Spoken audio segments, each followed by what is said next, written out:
E aí, pessoal, tudo bem? Olha, hoje a gente vai começar o nosso curso de análise na reta.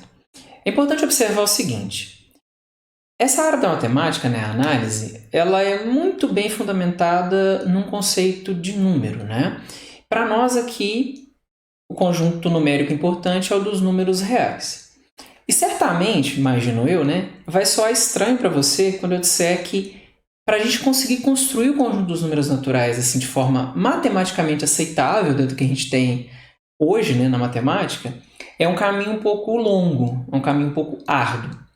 E isso certamente soa estranho porque você já trabalhou com o conjunto dos números reais a vida toda, desde o ensino fundamental, você já trabalha lá com números racionais, já trabalha com raiz de 2, que é um número irracional, e por aí vai, tá?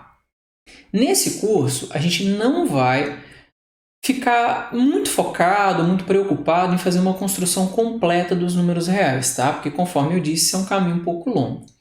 Mas eu acredito que a gente vai conseguir, pelo menos, ter uma noção dos buracos que vão faltando, que a gente tem que ir preenchendo, pelo menos de acordo com aquilo que a gente precisa para análise matemática, tá? Nessa videoaula, a gente vai começar o nosso caminho batendo um papo sobre os chamados axiomas de Peano para o conjunto dos números naturais. Então, o ponto de partida é esse conjunto, o conjunto dos números naturais que você conhece aí como o conjunto lá 1, 2, 3, 4, 5 e por aí vai. O que a gente vai fazer aqui é algo que não é muito trivial, tá? E talvez, certamente, diria eu, vai ser um pouco indigesto para você no início, porque, em geral, é muito difícil a gente tentar trabalhar com coisas que para nós já é muito óbvio, Às vezes você vai olhar e vai falar assim, poxa, mas isso aqui é muito óbvio, Só que, dentro da filosofia da matemática, como que a gente vai trabalhar, A gente vai ter um grupo de axiomas que vão definir o conjunto dos números naturais, e aí, a partir desse conjunto de axiomas, a gente vai provar todas as propriedades do conjunto dos números naturais, tá? E isso, digamos que é algo que você certamente já pelo menos ouviu falar dos chamados axiomas de Euclides, que você utiliza lá em geometria plana, Você define 5 axiomas e aí a gente constrói toda a geometria plana. Essa é a mesma ideia, Você tem um grupo de axiomas e aí você constrói toda a teoria, tá? Peço um pouco de paciência, que conforme eu disse, vai ser um pouco indigesto, ou talvez seja um pouco indigesto, vai variar de pessoa para pessoa, para provar coisas que aparentemente são óbvias, mas não precisa ficar muito traumatizado com isso, Porque essas coisas foram feitas no final do século XIX, início do século XX, O italiano Giuseppe Peano, ele certamente é um expoente, que trabalhou com essa ideia de teoria de conjuntos, trabalhou com a lógica, para conseguir sistematizar tudo bonitinho. E aí hoje a gente tem, numa linguagem mais moderna, o que a gente chama de axiomas de Peano. E aí, quando eu digo para ficar tranquilo, é porque imagina, Desde a ideia de número lá, Deus sabe há quantos mil anos antes de Cristo, certamente 4.000 anos antes de Cristo, já se tinha uma noção razoável de número, Ainda que se entendesse o número de uma forma diferente do que a gente entende hoje. Mas pensa, a ideia de número natural ela surge naturalmente lá por volta de Deus sabe quando, antes de Cristo, do sujeito comparar objetos, Sei lá, ele tinha um número de ovelhas e ele contava umas pedrinhas lá e comparava, Sei lá, ele colocava... Hoje a gente já tem a palavra, tipo, 2 ovelhas, você coloca 2 pedrinhas para comparar, É claro que demorou um certo tempo até você perceber que 2 ovelhas e 2 pedras têm algo em comum, que é algo abstrato, que é o que a gente chama de número 2, tá? De lá até chegar nessa fundamentação axiomática do Peano, passaram-se milhares de anos, Pelo menos 5.000 anos, isso é com certeza que passou, Entre 5 e 6.000 anos. Então, de fato, não é um assunto muito trivial, mas eu acredito que a gente consegue, com a linguagem moderna, entender isso melhor, tá? Então, vamos dar uma olhadinha aqui para esse quadro, em que eu estou escrevendo lá aqui, Você tem os números naturais, axiomas de Peano, Bem, o que vem a ser isso, Os axiomas de Peano, eles afirmam o seguinte, existe um conjunto, a gente está tomando isso como verdade, existe um conjunto que a gente está batizando de N, que, é claro, a gente vai chamar esse conjunto de números naturais, e a gente vai colocar junto uma função que vai de N para N. Essa função S, e aí eu já vou contar o final do filme, eu acho que vai ficar um pouquinho mais familiar para a gente se eu der um nome para ela, essa função S, a gente diz o seguinte, ó, quando você calcula o S de n, né, você vai dizer que isso aqui é o sucessor de n, tá? Então, essa função S que está aparecendo aqui, a gente vai chamar de sucessor do elemento n, tá? Aí essa função S, ela tem algumas propriedades, né? Que são exatamente os axiomas de Peano.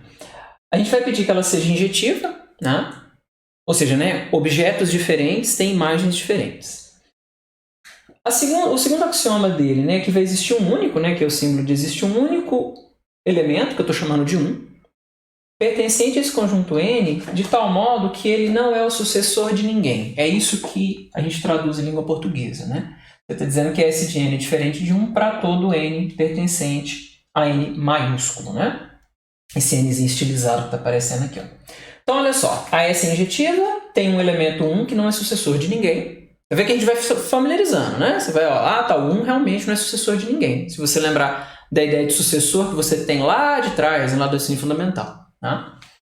Aí vem o terceiro axioma que talvez ele não seja o mais importante, mas ele é muito importante.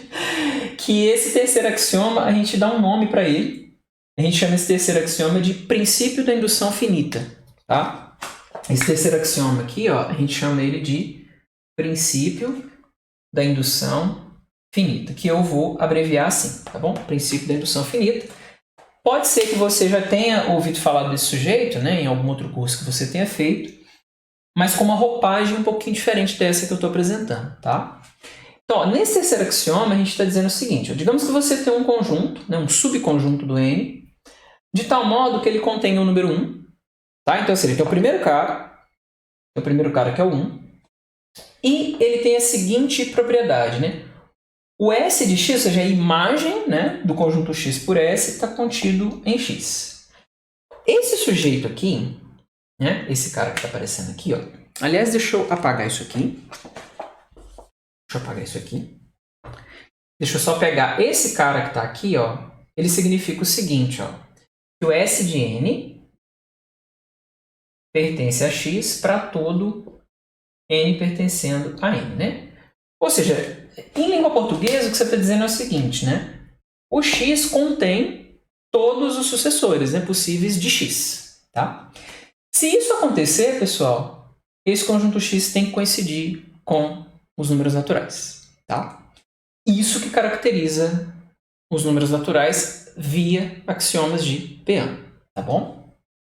Bem, a partir disso, a gente consegue definir a noção de soma e a noção de produto no conjunto dos números naturais. Vale a pena observar, pessoal, o seguinte, né?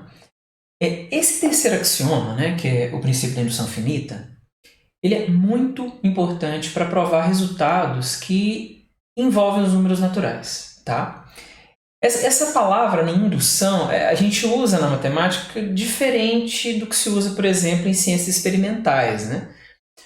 Por exemplo, quando a gente sabe que ao nível do mar a água começa a evaporar, né? Ela vai começar a sofrer ebulição com 100 graus, né?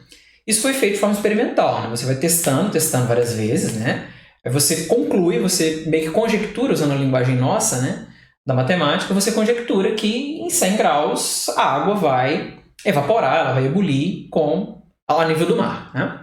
O que acontece? Em matemática, não vai adiantar muito a gente ficar testando, né? Você tem uma propriedade, aí você testa ela para 45 milhões de números, vê que funciona, né? E aí você vai dizer, isso funciona sempre. Bem, matemática não funciona assim, né? A gente vai ver que tem, na verdade, uma ideia de infinito por detrás que nos impede de fazer essa tentativa empírica, né? Ela funciona se você tiver um conjunto finito. A gente vai definir direitinho o que a gente entende por finito e infinito ao longo do curso. Se você tiver um conjunto finito, ótimo, você consegue testar para todos, né? Mas se for infinito, você não consegue, tá? Então, esse axioma ele é muito importante, porque ele nos permite, de certa forma, atingir esse infinito dos números naturais e garantir que determinadas propriedades valem. Agora, vamos observar o seguinte, né? O que a gente fez com os axiomas de Peano? A gente definiu um conjunto, tá certo? A gente definiu ele de forma axiomática através daquelas 3 propriedades, aqueles 3 axiomas que eu coloquei, né? P1, P2, P3. Agora, o que a gente vai fazer? A gente vai pegar esse conjunto e vai definir operações nele, né? A gente vai colocar que a operação de soma e a operação de produto, tá? Olha, como que a gente vai definir as operações no conjunto dos números naturais, né? Vamos entender o seguinte, ó. As operações vão ser definidas de forma indutiva, digamos assim, no passo a passo. Primeira coisa que eu vou fazer é entender como que eu somo o número 1, né? Que é aquele sujeito que não é o sucessor de ninguém, com outros naturais, né? Então, para eu somar um número qualquer com o número 1, eu vou definir esse cara para ser o sucessor do n, tá? Então, eu estou definindo assim, tem aquela função s, e aí eu estou dizendo, ó, o n mais 1 vai ser igual ao sucessor de n, isso é uma definição, né, que a gente está dando. Que dá bem essa noção intuitiva que a gente tem, né, dos números naturais, aquela que eu comentei que tem lá, Deus ela sabe quantos anos de Cristo, né? Que somar basicamente é juntar, né? Você para pensar é isso que você está fazendo, né? Por exemplo, pega o número 2, né? O 2 é o sucessor do 1, né? Então, por exemplo, fazer 1 mais 1 seria o sucessor do 1, que a gente chama de 2, né? Então, você está juntando as pedrinhas. Você tem uma pedrinha e juntou outra pedrinha, né? É uma ideia... Por enquanto, a gente consegue ter algumas ideias concretas, né? Pelo menos por enquanto. Então, define isso, né? O n mais 1 é o s do n. E a gente define também da seguinte forma, né? Quando eu pegar um número e somar com o sucessor de outro, né? Ó, n mais o sucessor de outro. Isso, por definição, é o sucessor da soma de n com n, né? Isso aqui, se você fazer alguns testes, né? Você vai ver que essa definição ela coincide exatamente com a ideia intuitiva que você tem de soma dessa de número natural, de juntando as coisas, tá? E o produto é definido da seguinte forma, né? Se você fizer a multiplicação de um número natural pelo elemento 1, isso dá o próprio elemento. E quando a gente multiplicar um número pelo sucessor de outro, né? Ou seja, fazer o n vezes o n mais 1, a gente gostaria que valesse a propriedade distributiva, né? Então, a gente quer definir a operação de produto dessa forma, né? n vezes m mais 1 é n vezes m mais n, né? Tá certo? Essa é a definição que a gente dá de soma e produto no conjunto dos números naturais. Pessoal, eu vou parar por aqui. No próximo vídeo, a gente vai colocar as principais propriedades, né, que estão vinculadas às operações de soma e de produto. E a gente vai fazer uma primeira demonstração desse curso, que vai ser demonstrar uma das propriedades, né, de associatividade, distributividade e por aí vai, dessas operações de soma e de produto, usando o terceiro axioma de Peano, que a gente batizou de princípio da indução finita, tá bom? Então, um abraço e até a próxima!